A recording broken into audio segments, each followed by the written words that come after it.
Welcome. Read A Course in Miracles along with us in our home style text class. For information about our live workbook classes, email us and check out our website for more course support, including retreats at the Little Garden in Sedona. Good morning, Jan.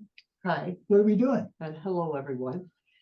Oh, we're doing this wonderful section called The Reflection of Holiness. It's in chapter 14, section 9 of A Course in Miracles, and we're using the Foundation for Inner Peace version. The analogy we used this morning was if you have a puddle of water and the mud is rezzing up in it, that puddle of water can't reflect the sun. Yeah. But if you have a puddle of water that's clear, it will reflect the sun. And that's what it's talking about. If the ego is clouding the mirror, then we can't see the truth. But if we clean the mirror, the ego thoughts, all of that, then the light of truth will be reflected. That's perfect. Yeah. Reflection of holiness. Okay. So, Connie, could you start reading, please? Oh, by the way, I think if you stop after, don't go as far as 7, because sentence 7 starts another theme. So if we stick with the first 6 sentences, they're cohesive. We'll talk about that. The reflection of holiness. The atonement does not make holy. You were created holy. It merely brings unholiness to holiness, or what you made to what you are. Bringing illusion to truth or the ego to God is the Holy Spirit's only function. Keep not your making from your Father, for hiding it has cost you knowledge of Him and of yourself. The knowledge is safe, but where is your safety apart from it? Says it all. Any other comments on it? Basically, we're created holy, and it's just our thinking, our illusion, bringing illusion to truth, or the ego to God, surrendering is the Holy Spirit's only function. Holy Spirit assists us in getting there. Right. Yeah.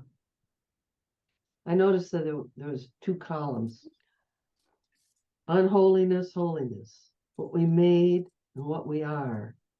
Illusions, Truth. and truth or knowledge. Yeah. Ego to the God. And the only function that's a strong claim. This is all that's happening with wisdom, with the Holy Spirit. We're bringing what we made up to the truth, and then it will reflect what we already are is holy. Because ego wants to make itself holy. It's trying to make itself something all the time. Right. And that's what we need to drop, is all that kind of making, and just bring what we made to the light of truth. And it will reflect our holiness. Yeah. All we have to do is to make the decision to give it to the Holy Spirit. That's the same as bringing it to the altar. Right. And so then the next part of this paragraph is saying the tool that we're using to do that. Okay. Or not do it. Okay. So do you want me to go ahead? Yeah, go ahead. The making of time to take the place of timelessness lay in the decision to be not as you are. So basically, I deny my holiness and believe in time. And what came to mind is I'm screwed. Yeah. Yeah. Thus, truth was made past, and the present was dedicated to illusion. And the past, too, was changed and interposed between what always was and now. The past that you remember never was, and represents only the denial of what always was. I got into trouble yesterday, basically kind of saying that in different words. And the other person just argued with me, Dale. So Yeah. I was like, what am I doing, Yeah, right. It was kind of cool though. The third person present was trying to explain what I was saying in different words, but he got it. Oh, good. And the other person just kept arguing. Yeah. It's really challenging when people have the rug of reality pulled out from under them. Yep. Yeah. Yep. In fact, the word that was used, it's reality. Yeah. I didn't even answer that one. Right. Anyone else have comments on this paragraph? There's quite a lot there in the second part about time. And Yep. truth, and yeah. You know, I just make one comment. It's as she was reading, I was thinking that it's getting easier to recognize that in myself, but to recognize it in others, particularly in difficult situations, and to see the Christ in them and know that they were created as God created them. They just don't understand it. Right. And to continue to extend love to them. But I found it does work. If I get back to peace and I don't engage with what they're doing, Mm-hmm. I found that there's a healing going on. It may not be immediate, and I have a situation like that right now that I mentioned last week, and it's just kind of healed itself. Mm-hmm. But the immediate response, and I really had to work on myself, was to push back. Yeah. And I didn't, and it's kind of taken care of itself on its own. So. Right on. That's exactly what it's saying. Yeah.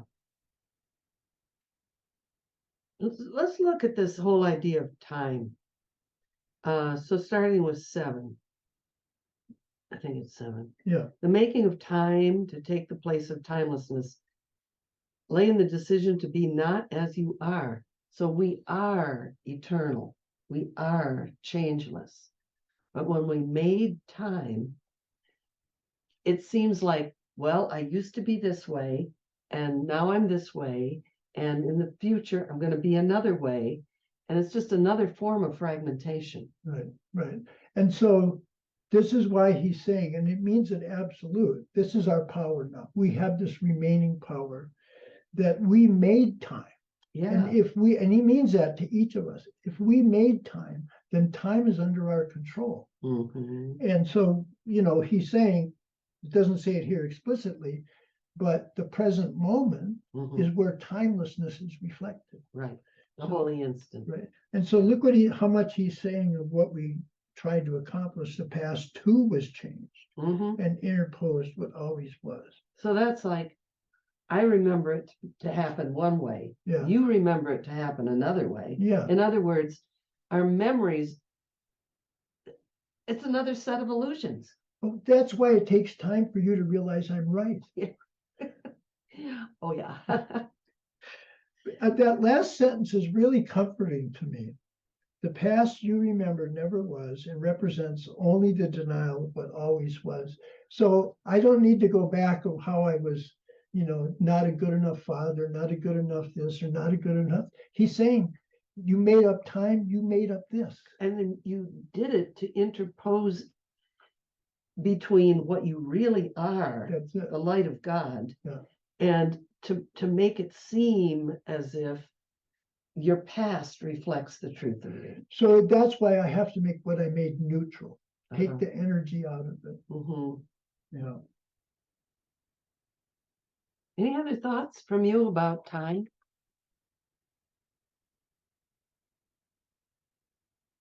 He hasn't talked much about the holy instant, if at all. That's the next chapter. It's the next chapter. It's a Yeah, biggie. huge. Yeah. Well, we could just say now. Yeah. Being here now. We're not referencing the past. It's not active in our minds. We're not anxious about the future. Right. All that, that's the making. Yeah, right. anxiety of the future, regret in the past, all that. And we're, like you say, we're hiding the truth of our holiness. Right. Are you saying the just being at peace is a holy instant? Yeah. Oh, Yes, it is. okay, well, that makes it easy. Yeah. Yeah. So at the very beginning of the text, it sounds as if the holy instant is like the big revelation. But then you get to the end of the workbook and it's like, this holy instant I give to you, be you in charge. And every lesson is meant to bring a moment of inner silence, a moment of me not telling God in the world what is, right? And so the holy instant is a window into eternity. It can be a little tiny window, just a little peek, or it can be a big vision. And that's why like he's mentioning peace. Yeah. That's why that's so important, because the Holy Spirit's claim is every answer, every outcome will be some form of peace. Right. I mean, look how powerful the statement is in 7. The making of time was a decision to be not as you are. Right. Right? We're constantly making a decision to be not who we are. Right. And we're using this makeup of time, of past and future, Right. to hide the truth of what we are in the present. Right. And a lot of that comes in the form of roles. You know, I'm a mother. Yeah. I'm a, you know, a singer. I'm a whatever. How do I know that? I reference the past. And I tell myself, well, look, you know, that's what happened. Then that's what I am. But what happened didn't ever happen in reality. It happened in illusion. It's the movie. Yeah. Yeah, I'm just from this paragraph, I don't know, I'm getting at a different level. The what is it? The how much time does impact everything. Yeah. I mean, it's kind of it's a block to love. Exactly. It's like, Yeah. and yet we've been raised from very early on to always think about time, past, future. Oh man. Very little in the present, in this culture at least. Since this is what I read, since the Industrial Revolution, when it was how many widgets can you produce per hour, that our value has been tied up to time. Like time is money. How much can I accomplish in this amount of time? I'm running out of time. All of that has really been exploded in terms of the culture. That we think in terms of efficiency. Efficiency is all about time. We can be most efficient if we just let our ego be dormant and think with Holy Spirit, allow Holy Spirit to show us what is. This is sort of a sophisticated thought later on, but there's a section that's called the immediacy of salvation. And it states in there clearly that time and space is not two airs, it's one air. And however you conceive of time, it'll affect how you conceive of space.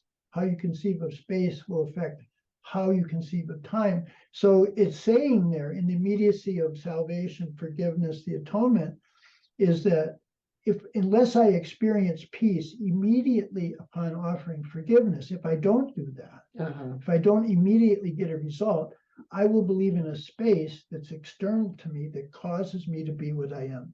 Yeah, who knew? And that's how they're tied together. Time and space is one air. That's what Einstein said too, Yeah. right? He was getting close. Hey, since Kathy's in the next room, it might be useful to close that door so we don't get an echo.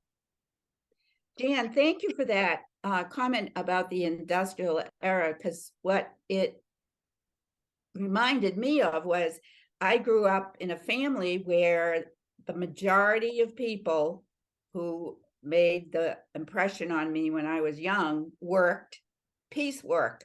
Right. So in other words, they got paid how many pieces they completed. Right. And so it was always about getting a lot done, whatever you were doing. And I'm that way too. It's like I go into how much can I get done in this time period. It's really I know. crazy. It's really sunk deep into our little spongy brains, hasn't it? I'm giving it up.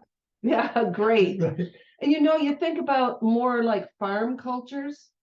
They were, well, I don't know about modern farms, but so much was the relationships of the people in the family, big families, they're all working together. Yeah. And it was their sense of being was not tied to time so much. It was tied to the harmony of the whole, Mhm. how everybody worked together and cooperated. It's a different thing.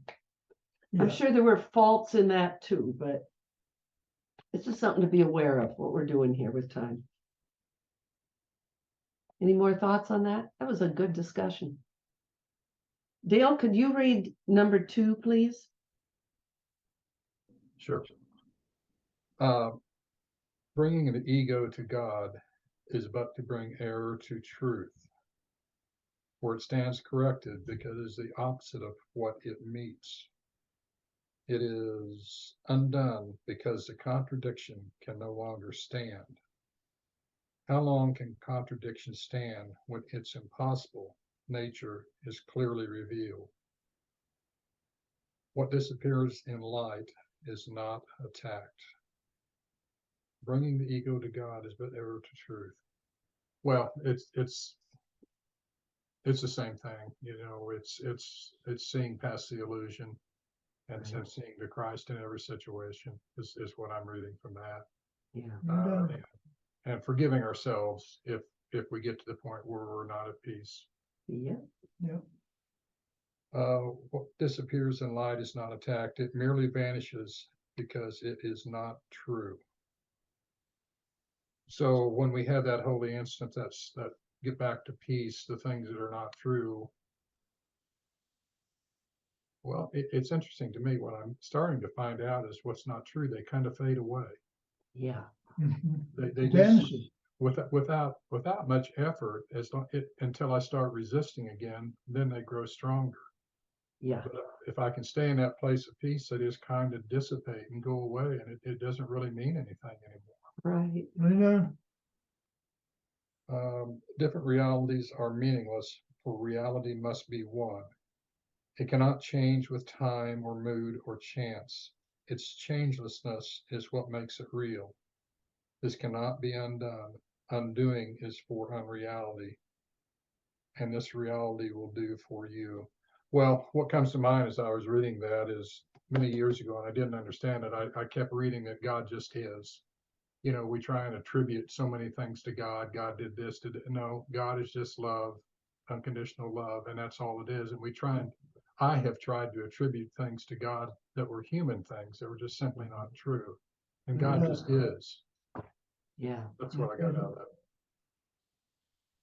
I had a recognition this week that except for Buddhism, maybe, I don't know.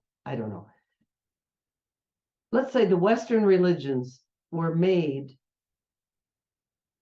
an image of God so that we could project all of the bad stuff on God. God is punishing me. God is punishing him. The weather is from God as a punishment. God is standing in judgment of everybody. These are all our projections. It's like we made God in our own ego's image so that we could be innocent and God could be the bad guy. Right. That's pretty amazing. And that's what we're doing with others, it says. That's Yeah. what we try and find our innocence by making something external to us cause our experience. Right. So we're making that guilty to get our innocence. So this opposite idea is a big deal here that he's picked up in this chapter and sections before, because the idea of opposites is they can't go together. Right. And that's what we're trying to do, is make the ego be truth, or the ego sphere be the same as truth, love, like that. Right. So bringing opposites together, we'll see that it's a contradiction. So a contradiction logically means that you're believing something to be both true and false at the same time. That's a contradiction. And a basic law in logic is, if you have a contradiction you're believing, you can prove anything to yourself. If we believe that reality is both spirit and physical, Yeah, then we can believe that bad is as good as good. yeah. It's nuts. See, and that's where, for me, what disappears in light is not attacked, it merely vanishes. It's not true. I can see that when I turn on a light, there's not a fight of the light against the darkness. The darkness is just gone. Right, And that's where the ego is just gone. right, When we're in love and in the peace, the right. ego's not there. Yeah. That's kind of what Dale's experience has Yeah. been. Yeah. Anyone else like to share something about this paragraph?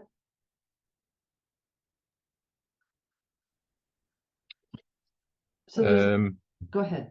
Yeah, what sentence 8, its changelessness is what makes it real. Yeah. And the first line of the first paragraph, the atonement does not make holy. It's like nothing's changing. And there's a line in the teacher's manual. It's talking about God's teachers. It says, "He is as safe in the present as he was before illusions were accepted into his mind, and as he will be when he has let them go." There's no change. Right. It's just like, that's such a different message to what all the religions say, isn't it? Yes. It's like you don't. Yeah. Yeah. We're perfect just the way we are. And this body is not who we are. Yeah. Yeah. So if my true nature has never changed, Yeah. like in the next chapter, it says, how long does it take to be the truth of who you are? No It doesn't time. take any time at all. To be who you really are, it Right. takes no time. Yeah. And that's where we can get past that time. So the paragraph, the sentence that Eric pointed out, it's changelessness, reality's changelessness is what makes it real. That goes back to the very beginning of the text, where he defined reality as that which never changes. If we can hold on to that and recognize that anything that changes is illusion and it is subject to the miracle, that would be awesome. Yeah. That's what we're training ourselves to do. Well, and he does use change, like changing your mind. But Yeah. all of this is an illusion, including the correction and all that. But Yeah. that's, We're just undoing.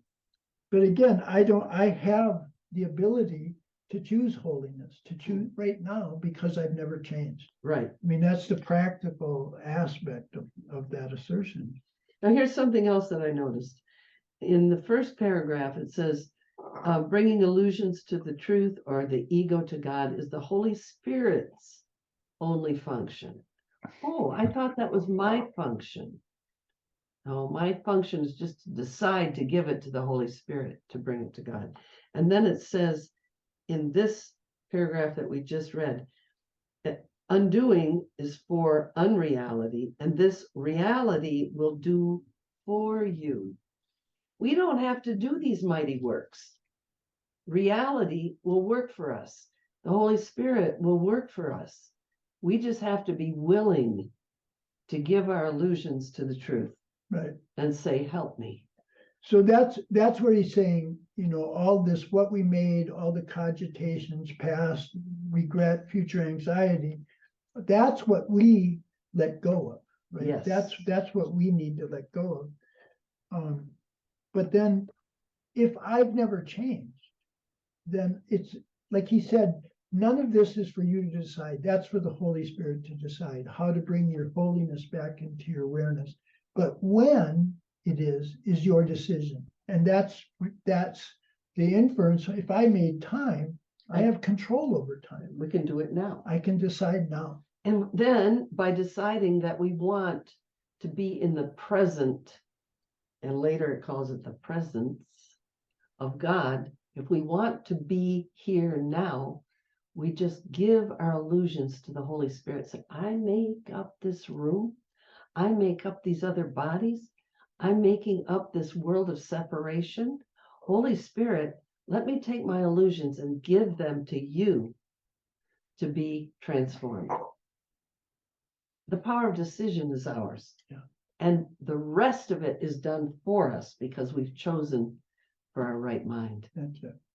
You know, I would add one other thing to think about. What I found helpful is not only making a decision, but making a decision to surrender my ego. Yeah. And it may be splitting hairs, but it does make a difference to me. I feel a release. You know, it's not my ego battling anymore. Okay, I give up. Yeah, right. Yeah, right. You know, it's interesting that the Course never uses the word surrender. Maybe he's waiting for us to use it. It certainly does fit. But if he said surrender to God, we have this feeling of the big authority with a boot on our neck, right? If we do it, it's a different feeling. Yeah. Laura, can you read 3? And give us your thoughts about it.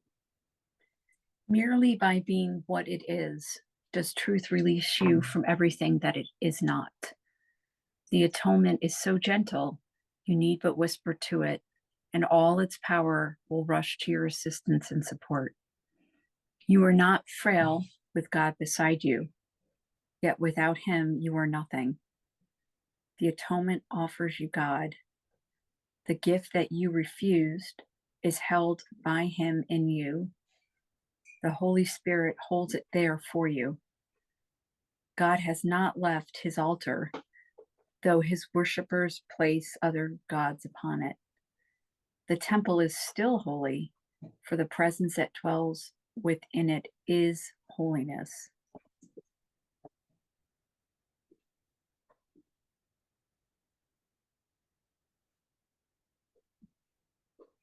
Well, we're sentence, let me see. I'm still on my Kindle, so sentence 4, yet without him you were nothing. In the same way he's complete without his son, we are not complete without him.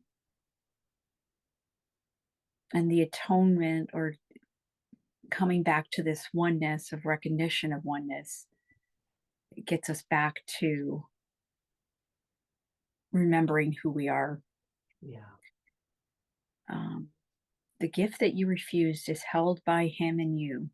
So by believing in separation, we are refusing the gift, which is the oneness, or our creation as a glorious part of the oneness with God. Yeah. And the Holy Spirit is always there, holding it for us, ready to remind us, ready to guide us. Although I wish he was louder most of the time, more clear and spoken human language. But he's there. It's I think, Connie, you said you had a little in your bathroom. You know, your ability to hear the Holy Spirit is the degree of your willingness to hear it. And when I'm in a tantrum, I'm not willing to hear anything. So it's a good, and I have a lot, especially moving, but yeah. Wow, thanks. Yeah, that's really well said. When we're in a tantrum mode, we can't hear. But if we remember enough to say, I don't like how I feel, I want to put this on the altar, I want to give this to Holy Spirit to transform for me, I want to put this on the altar, then we can have that peace. We just have to be willing. And notice in sentence 6, even though I have not yet done this, bringing the darkness to the light, still it's being held by the Holy Spirit. Right. Even in you. Yeah, I mean, he's there working this, even though I haven't brought it into my awareness. Right. Basically, I have to bring it into my awareness, because love is always gone. We didn't stop love. That's our basic insanity. Yeah. Somehow I stopped love. Right. So love is always there. He's holding the answer for us until we, all we have to do is turn to him.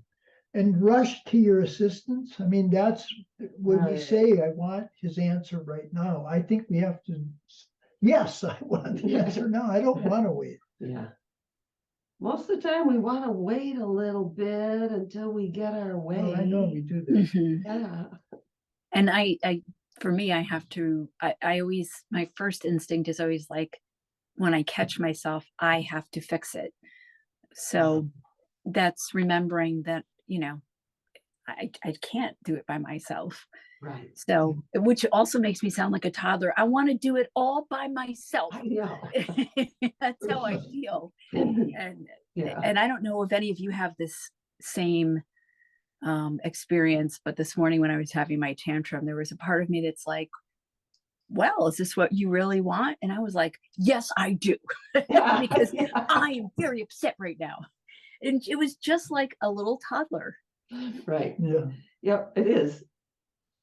I always think of the little kid stamping his feet and saying, me do. Yeah. Yes. Yes. And that's even true when we think we have to fix it. Yeah. I mean, the truth of this is give it over to the Holy Spirit, which is your Christ mind, right? But it looks like it's something external. It's posed that way so that we can have a sense of safety. Oh, not me. You'll take care of it. It is our true self. Yeah. We're willing to say, not the ego, but the Holy Spirit, the Christ in me. And it will rush to our assistance. All we have to do is like, the kid with the finger in the dam. Take your finger out of the dam, let the water rush through and break the dam. Do it now. And that's very loving in sentence 3. You are not frail with God beside you. Right. That's what he said later on. He said, you're the strong one here. When fear seems to be justifying itself, you're the strong one here. Right. You have power over this. You can make another decision. And that's where, when he breaks these decisions down to these big things like God or the ego, or guilt or innocence, fear or love, that's when we see the power of our decisions. We see how powerful, because if they're just stuck on what am I going to do, where do I go, what do I say, if it's just stuck here on the mind, which we do have to make those decisions, but we won't see in and of himself how powerful they are. Until we realize this, I'm unhappy, I'm not at peace. Right. Let me give that to the Holy. Then we see how powerful, because it is instantaneous. Right. Yeah. Our experience of it proves it to us. If we don't do it, if we're just waiting to get the intellectual understanding, when I totally understand it, then I'll do it. Well, sorry. We have to do it to prove it to ourselves. But like he says, you're not asked to take this on an unsupported faith. Try it. You have to have just enough faith to try it. Yeah. And then you'll see. Forgiveness works. And that's what, we read the introduction of the workbook because we started teaching that again. It said, just use these ideas. You might fight them, you might not welcome them, you might not like them, but if you use them, you'll see that they work. Right. All right, let's go on. Eric, would you please read 4? Okay. In the temple, holiness waits quietly for the return of them that love it.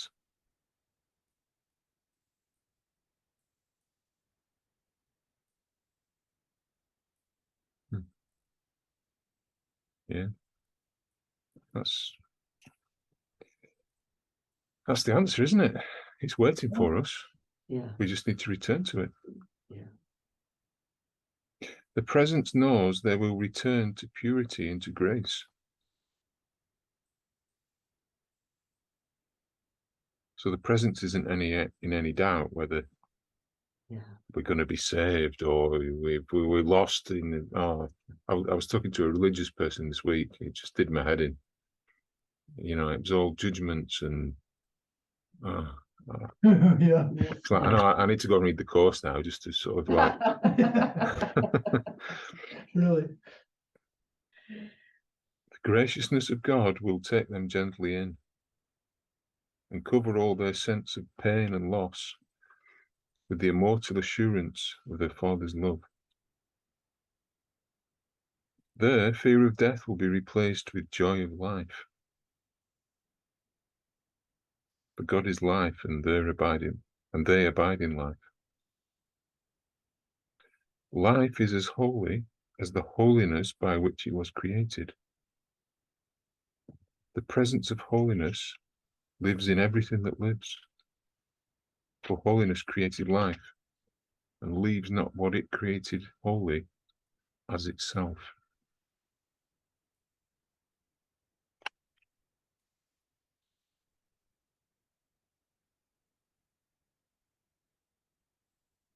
So it's equating God with life. Yeah. Really, isn't it? Yeah. Mhm. And I've heard that before, but I don't think I've quite got it, that God is life, that life is God. Mm. God is in everything I see, I suppose, is the Yeah. because God is in my mind. So God is life. It's just everything. But that gets hidden amongst all these other things that seem not to be God. Right. Yeah. And it seems that he has a very broad definition of life, because a grain of sand is cited, a stream, which is even a process. We don't think of it as life. It's when we bring the judgment in it, and we say, well, that's not, I don't like that. That's not good. It's got to be good. It's part of God. It's life. Yeah. Yeah. Yeah. Right. Yeah. And we're going to see how it's a reflection. You know, it's as holiness created life, but then life is identified with the Creator.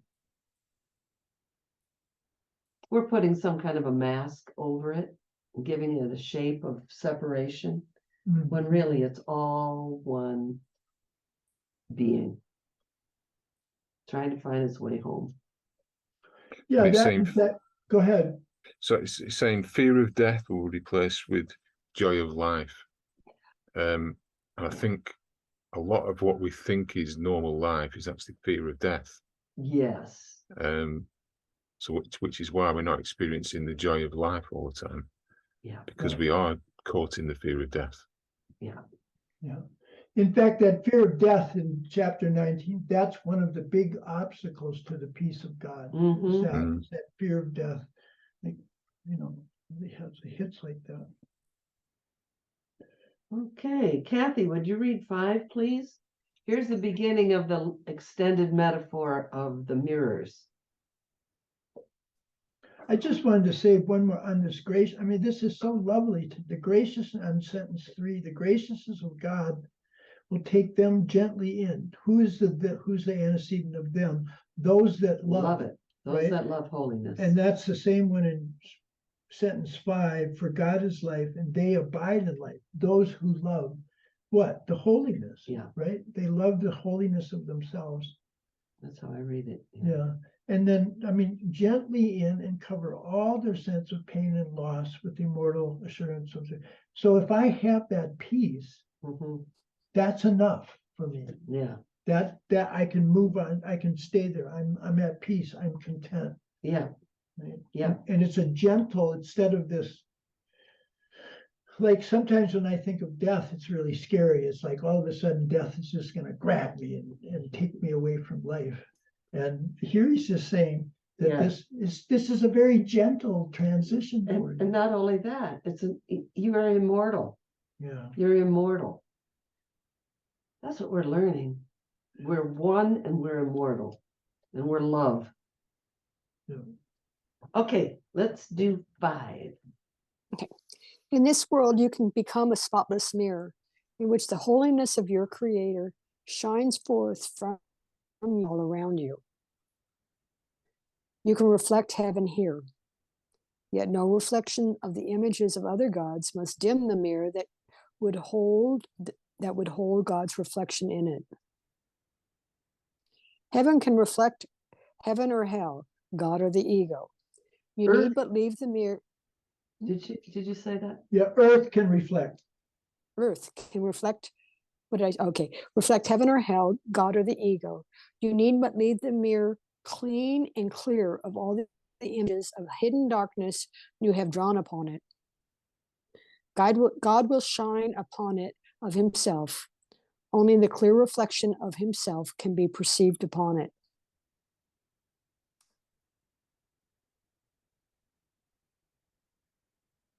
No reflections, sentence 3, yet no reflections of the images of other gods must dim the mirror that would hold God's reflection in it. So as long as I'm bringing other... Say that again? I'm putting other gods on the altar. As long as I'm putting other gods on the altar, Yeah. Right. I'm not going to see it. And that would be anything fearful. Mm-hmm. Or anything desirable out of specialness or protection. Or excludes others or excludes Yeah. anything. And it also means ego images, Oh, yeah. right? Mm-hmm. Sure. If I want to make myself into something Mm-hmm. like I'm the coolest guy and that's what I, something Right. like that, that's going to just block the truth. Right. Okay, let's go on. Well, Because just hang on a minute. So okay. he's just saying that the Holy Spirit has this answer for us. That presence is there. The answer is gentle. Mm-hmm. So our only job is what 5 says. You need but leave the mirror clean and clear of all the images hidden in darkness you've drawn upon it. Mm-hmm. So if I'm not jonesing to keep this like I'm right and you're wrong, Mm-hmm. or have some image I'm hanging on, this has to be my image, Mm-hmm. like I'm messed up by my family or my work, or if I Mhm. hang on to that, then that I can't get that reflection. So my job is to let go of all those ideas of who I think I should be, Yeah. or what I need Mhm. to be, or what others should be. Right. They may still be there, but I just have to say I don't want that. Right. That's not what I want in my mind. Right. And then he can work. Yeah. Connie, could you read 6, please? Your reflections are seen in light. In darkness, they are obscure, and their meaning seems to lie only in shifting interpretations rather than in themselves. That's all the same as illusion. The reflection of God needs no interpretation. It is clear, clean but the mirror, and the message that shines forth from what the mirror holds out for everyone to see. No one can fail to understand. So I take all that as not the mirror is a symbolizing the illusion that we see in everyday life. The images on the mirror. Right. It's as if we are the mirror. Our mind is a mirror. Right. Right. Yep. It is the message that the Holy Spirit is holding to the mirror that is in him. He recognizes it because he has been taught his need for it, but knows not where to look to find it. Let him then see it in you and share it with you. Well, the message that the Holy Spirit is holding to the mirror is that back in the first paragraph that you are holy and you were created holy and you've always been holy, and see yourself that way versus looking at it with the ego. Exactly. Yeah. Yeah. Anyone else have a thought on this lovely paragraph?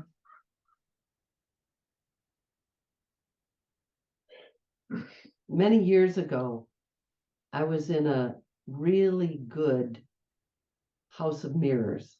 It was in Tivoli. I think it's in Copenhagen. For a second, I lost track of who I was. Which one is me? They all look the same, right? It was an amazing experience. But I use that memory when I look at this paragraph, because with all those mirrors at all different angles, that's how it was, like all different angles. And you could walk down, a little hallway, and it was kind of mind-boggling. But there was only one, right? There was only this one here. I had to touch myself to know which one I was. It was so strange. But if I had taken like a grease pen and drawn pictures on these mirrors, I would never see the one image. I would never see that the image was repeated over and over. And that's a lot like what it's saying here. Clean the mirror of your mind, and you will see that you are the same as everybody else. We are all reflecting God. We are all reflecting the holiness of life. Yes. That's a really good image. Let me just, that last sentence is reflecting what he started at the beginning of this chapter, where the truth is true. It said, what I experience, I will manifest. And if I experience the atonement and I let that light shine through me to others, right, then others will reflect that light back to me. You will see it. And that's why we need to see the replacement is not just here, it's the whole world. All circumstances, all situations, all whatever personality conflicts, that will all change. Because I've let that light shine through me. And then what's out here will reflect it back. That's right. And that's wonderful. People who love us, they reflect back to us our value, our beauty, when we can't see it ourselves. Even if they don't love us, even if they're angry, if we see the truth in them by cleaning the mirror of our minds, we will see the oneness in them as well. Yeah. And then it says, let him, that person, see it in you and share it with you. Right. We'll recognize both of us. They may continue to act and look to other people the same way, but to you, you will see the Christ in them. And that will help to heal. That's the Course's method of healing. Yeah, yeah. And what I'm emphasizing is those in the world, they will show up and shine that light back to you. That's right. I mean, what he's inkling here, like I said last week, we haven't even got to his teachings about special relationships or holy relationships. But this is what he's saying here. This you can share with others, because this is not just the truth for you. Right. It's the truth for everyone. Right. And so when I let that light shine through, that light is from the world is going to shine on me. Everything changes. Right. That's why it's a miracle. That big secret. There's no world outside your mind. That's mind-boggling. This is leading us in gently. Okay, Connie, did you read that one? So Dale, could you read 7, please? Can I just say one more thing? Yes. So the shifting interpretations, this light, the reflection of God, needs no interpretations. So think about that in interpersonal relationships where they may interpret it one way and you interpret another way of what's going on or what the meaning is. And he's saying that's not the way the light is. When that light comes, it's not an interpretation, it's your experience. And there is no conflict then between you and others. Right. Light is one. Yeah. Objects are many. Okay, 7, Dale. Could you but realize for a single instant the power of healing that the reflection of God shining in you can bring to all the world, you could not wait to make the mirror of your mind clean to receive the image of holiness that heals the world. Wow. Yeah, it's a big thought. But you know, as I read that, it strikes me that we probably all had that holy instant where we got a glimpse. But I think what I'm reading is here is training our minds to have that awareness of the present. Yes. All the time. Yeah. Yeah. The image of holiness that shines in your mind is not obscure and will not change. Just God is. It's changeless. God is changeless. Its meaning to those who look upon it is not obscure, for everyone perceives it as the same.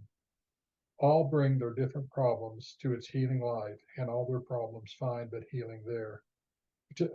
Sentence 4 particularly, the answer is the same for everything. You know, I've found that I've tried to put degrees of, well, I can negotiate on this deal.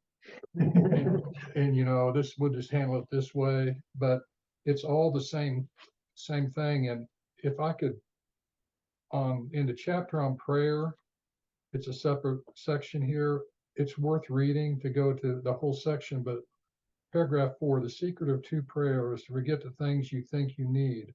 To ask for the specific is much the same as to look on sin and then forgive it. Also, in the same way, in prayer, you overlook your specific needs, you see them, and let them go into God's hands.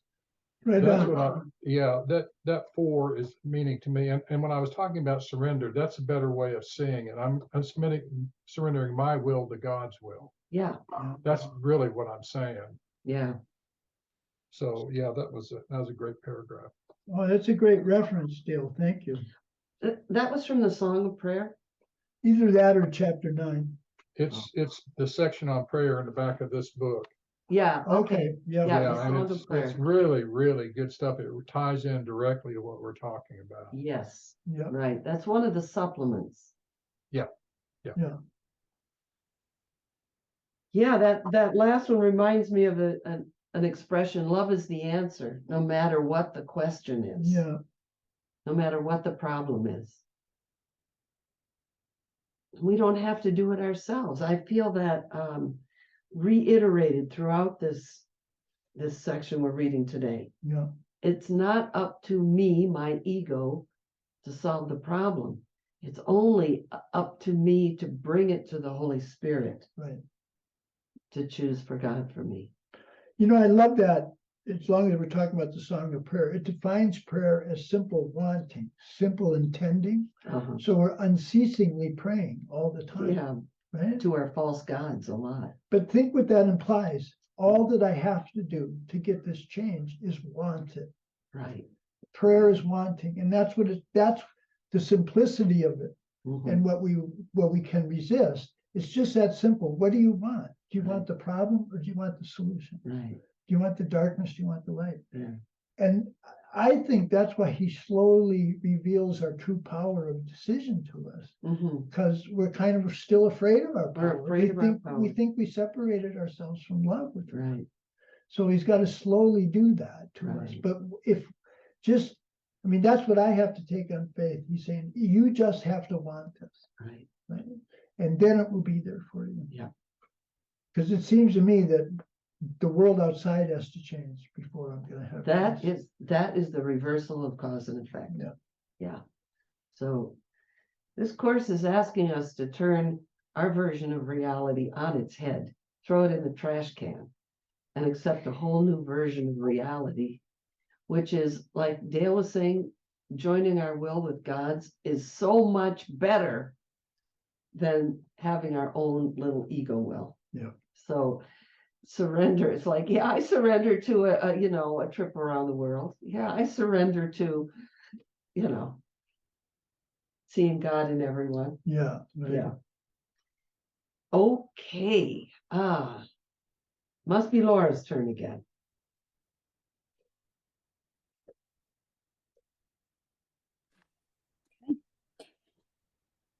The response of holiness to any form of error is always the same. There is no contradiction in what holiness calls forth. Its one response is healing without regard for what is brought to it. Those who have learned to offer only healing because of the reflection of holiness in them are ready at last for heaven. There, holiness is not a reflection, but rather the actual condition of what was but reflected to them here. God is no image, and his creations, as part of him, hold him in them in truth. They do not merely reflect truth, for they are truth. So yeah, that's just a good follow-on to what Dale was saying. Same one problem, one answer, no matter what it appears to be. Yeah. That's simple. Simple, not easy. Simple. Yeah, we're so attracted to our pain. So, little by little, we realize we don't want it. We want the will of God. We want happiness, love, joy, And the way to get it is to clean the mirror of our mind. See, that's what I mean, that gives me to say, I really don't want it's just going on because I'm not paying attention. I really do want, because of who I am, I really do want this reflection of holiness, Right, not the darkness. right. I'm just not with it or ready for it or whatever, but I do just want that. Yeah, everybody does. Yeah. Yeah. We have to realize everybody does. Everybody is looking for peace, no matter what they're doing. Even if they're committing murder, they're trying to get rid of something that they think is hurting them, is taking away their peace. No matter what, everybody always wants God. They're just looking in the wrong place. It's just, yeah, they're dumpster diving. They could be in the finest restaurant. Looking for I don't love, mean that literally, looking for love in all the wrong places. Yeah, yeah. Do you want to read that first paragraph? I think that might be a good thing. We have some time, and it's more of a continuation of the same imagery In the last paragraph. that's been going on for 4 paragraphs here. Yeah. Okay, so it would be Dale's turn. Would you read the first No, paragraph? I think it's Kathy's. Okay. I'm back to my confusion. I don't know if I'm right, but When no perception stands between God and his creations, or between his children and their own, the knowledge of creation must continue forever. When no perception stands. Okay. So you got to be that spotless mirror again. yep. Well, even when the mirror disappears and we become not a reflection of truth, but we become truth. That was the last line in the previous section. Yeah. They are true. Okay. So when no perceptions, so when there is no mirror. Okay, so the mirror would be perception. Okay, the reflections you accept into the mirror of your mind in time, but bring eternity nearer or farther. But eternity itself is beyond all time. Reach out of time and touch it with the help of its reflection in you. And you will turn from time to holiness as surely as the reflection of holiness calls everyone to lay all guilt aside. Reflect the peace of heaven here and bring this world to heaven. For the reflection of truth draws everyone to truth, and as they enter into it, they leave all reflections behind. Okay.